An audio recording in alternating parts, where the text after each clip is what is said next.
Albus Dumbledore didn't seem to realise he'd just arrived in a street where everything from his name to his boots was unwelcome. He was busy rummaging in his cloak looking for something, but he did seem to realise that he was being watched, because he looked up suddenly at the cat, which was still staring at him from the other end of the street. For some reason, the sight of the cat seemed to amuse him. He chuckled and he muttered, "Ugh, I should have known." He'd found what he was looking for in his inside pocket. It seemed to be a silver cigarette lighter. He flicked it open, held it up in the air, and clicked it. The nearest street lamp went out with a little pop. He clicked it again, and the next lamp flickered into darkness.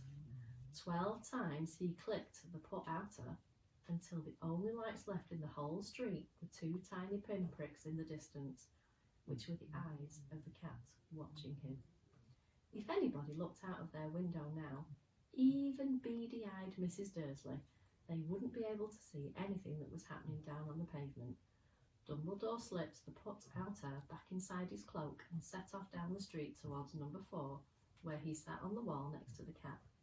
He didn't look at it, but after a moment he spoke to it. "Oh, fancy seeing you here, Professor McGonagall." He turned to smile at the tabby, but it had gone. Instead, he was smiling at a rather severe-looking woman who was wearing square glasses, exactly the shape of the markings that the cat had around its eyes. She too was wearing a cloak, an emerald one. Her black hair was drawn into a tight bun, and she looked distinctly ruffled. "How did you know it was me?" she asked. "My dear Professor, I've never seen a cat sit so stiffly." "Well, you'd be stiff if you'd been sitting on a brick wall all day," said Professor McGonagall. "All day? When you could have been celebrating? I must have passed a dozen feasts and parties on my way here." Professor McGonagall sniffed angrily. "Oh yes, everybody's celebrating all right," she said impatiently. "You'd think they'd be a bit more careful, but no, even the Muggles have noticed that something's going on. It was on their news." She jerked her head back at the Dursleys' dark living room window. "I heard it. Flocks of owls, shooting stars. Well, they're not completely stupid. They were bound to notice something. Shooting stars down in Kent, I'll bet that was Daedalus Diggle. He never had much sense." "Well, you can't blame them," said Dumbledore gently. "We've had precious little to celebrate for 11 years. "I know that," said Professor McGonagall irritably, "but that's no reason to lose our heads. People are being downright careless, out on the streets in broad daylight, not even dressed in Muggle clothes, swapping rumours." She threw a sharp sideways glance at Dumbledore here, as though hoping he was going to tell her something, but he didn't. So she went on, "A fine thing it would be if on the very day you-know-who seems to have disappeared at last, the Muggles found out about us all. I suppose he really has gone, Dumbledore?" "Well, it certainly seems so," said Dumbledore. "We have much to be thankful for. Would you care for a sherbet lemon?" "A what?" "A sherbet lemon. They're a kind of Muggle sweet that I'm rather fond of." "No, thank you," said Professor McGonagall coldly, as though she didn't think this was the moment for sherbet lemons. "As I say, even if you-know-who has gone—" "My dear Professor, surely a sensible person like yourself can call him by his name. All this you-know-who nonsense. For 11 years I've been trying to persuade people to call him by his proper name. Voldemort." Professor McGonagall flinched, but Dumbledore, who was unsticking 2 sherbet lemons, seemed not to notice. "Well, it all gets so confusing if we keep saying you-know-who. I have never seen any reason to be frightened of saying Voldemort's name." "Oh, I know you haven't," said Professor McGonagall, sounding half exasperated and half admiring. "But you're different. Everyone knows you're the only one you know." "Oh, well, all right, Voldemort was frightened of." "You flatter me," said Dumbledore calmly. "Voldemort had powers I never will have." "Only because you're too noble to use them. It's lucky it's dark. I haven't blushed so much since Madame Pomfrey told me that she liked my new earmuffs." Professor McGonagall shot a sharp look at Dumbledore and said, "The owls are nothing to the rumours that are flying around, are they? You know what everyone's saying about why he's disappeared, about what finally stopped him." It seemed that Professor McGonagall had reached the point she was most anxious to discuss, the real reason that she'd been waiting on a cold, hard wall all day. for neither as a cat nor as a woman had she fixed Dumbledore with such a piercing stare as she did now. It was plain that whatever everyone was saying, she was not going to believe it until Dumbledore told her it was true. Dumbledore, however, was choosing another sherbet lemon and didn't answer. What they're saying, she pressed on, is that last night Voldemort turned up in Godric's Hollow. He went to find the Potters. The rumour is that Lily and James Potter that they're dead. Dumbledore bowed his head. Professor McGonagall gasped, "Oh, Lily and James! Oh, I can't believe it! I didn't want to believe it! Oh, Albus!" Dumbledore reached out and patted her on the shoulder. I know, he said heavily. Professor McGonagall's voice trembled as she went on. That's not all.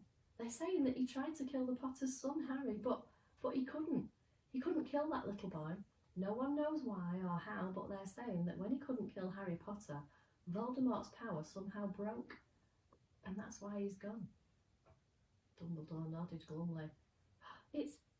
It's true, faltered Professor McGonagall. After all he's done, all the people he's killed, he couldn't kill a little boy. Well, it's just astounding. Of all the things to stop him. But how in the name of heaven did Harry survive? We can only guess, said Dumbledore, and we may never know. Professor McGonagall pulled out a lace handkerchief and dabbed at her eyes beneath her spectacles. Dumbledore gave a great sniff as he took a golden watch from his pocket and examined it.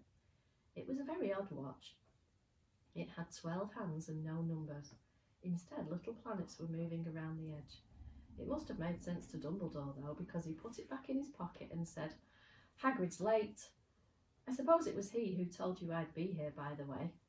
Yes, said Professor McGonagall, and I don't suppose you're going to tell me why you're here of all places? I've come to bring Harry to his aunt and uncle. They're the only family he has left now. Oh, you can't mean the people who live here, cried Professor McGonagall, jumping to her feet and pointing at number 4. Oh, Dumbledore, you can't. I've been watching them all day. You couldn't find 2 people who are less like us. And they've got this son.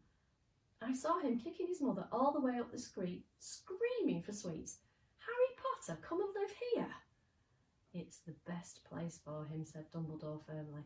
His aunt and uncle will be able to explain everything to him when he's older. I've written them a letter. A letter? Repeated Professor McGonagall faintly, sitting back down on the wall. Oh, really, Dumbledore? You think you can explain all this in a letter? These people will never understand him. He'll be famous, a legend. I wouldn't be surprised if today was known as Harry Potter Day in future. There will be books written about Harry. Every child in our world will know his name. Exactly, said Dumbledore, looking very seriously over the top of his half-moon glasses. It would be enough to turn any boy's head. Famous before he can walk and talk. Famous for something he won't even remember. Can you see how much better off he'll be, growing up away from all that until he's ready to take it? Professor McGonagall opened her mouth. I changed her mind and swallowed, and then said, Yes, you're right, of course, but how is the boy getting here, Dumbledore? She eyed his cloak suddenly as though she thought he might be hiding Harry Potter underneath it. Hagrid's bringing him. You think it wise to trust Hagrid with something as important as this? I would trust Hagrid with my life, said Dumbledore. Well, I'm not saying his heart isn't in the right place, said Professor McGonagall grudgingly, but you can't pretend that he's not careless. He does tend to... What was that? A low rumbling sound had broken the silence around them. It grew steadily louder as they looked up and down the street for some sign of a headlight. It swelled to a roar as they both looked up to the sky, and a huge motorbike fell out of the air and landed on the road in front of them. If the motorbike was huge, it was nothing to the man sitting astride it. He was almost twice as tall as a normal man and at least 5 times as wide. He looked simply too big to be allowed, and so wild, long tangles of bushy black hair and a beard hid most of his face. He had hands the size of dustbin lids, and his feet in their leather boots were like baby dolphins. In his vast muscular arms, he was holding a bundle of blankets. Hagrid, said Dumbledore, sounding relieved. At last. And where did you get that motorbike? Oh, borrowed it, Professor Dumbledore, sir, said the giant, climbing carefully off the motorbike as he spoke. Young Sirius Black lent it me. I've got him, sir. No problems, were there? No, sir. House was almost destroyed, but I got him out all right before the muggles started swarming round. He fell asleep as we was flying over Bristol. Dumbledore and Professor McGonagall bent forward over the bundle of blankets. Inside, just visible, was a baby boy fast asleep. Under a tuft of jet black hair over his forehead, they could see a curiously shaped cut like a bolt of lightning. Is that where? Whispered Professor McGonagall. Yes, said Dumbledore. He'll have that scar forever. Couldn't you do something about it, Dumbledore? Well, even if I could, I wouldn't. Scars can come in useful. I have one myself on above my left knee, which is a perfect map of the London Underground.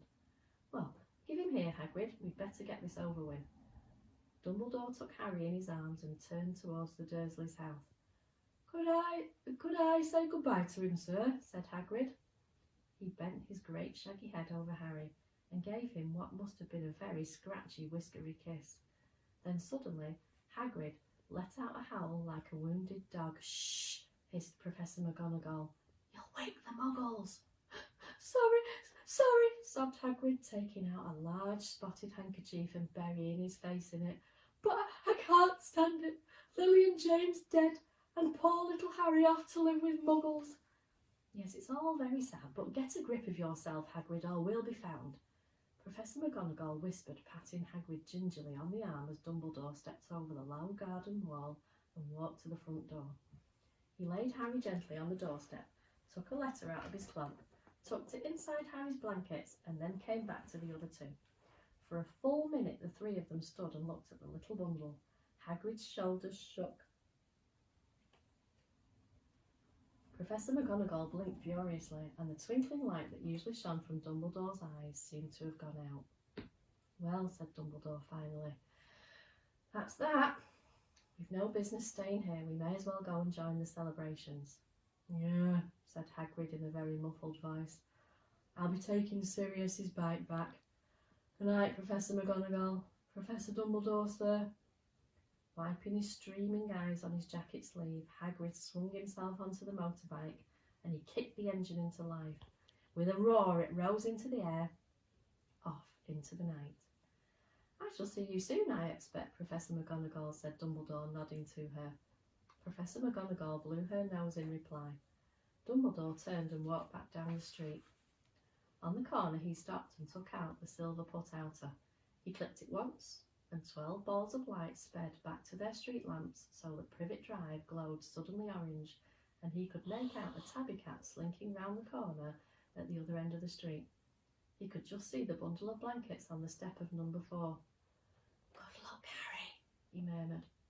He turned on his heel, and with a swish of his cloak, he was gone.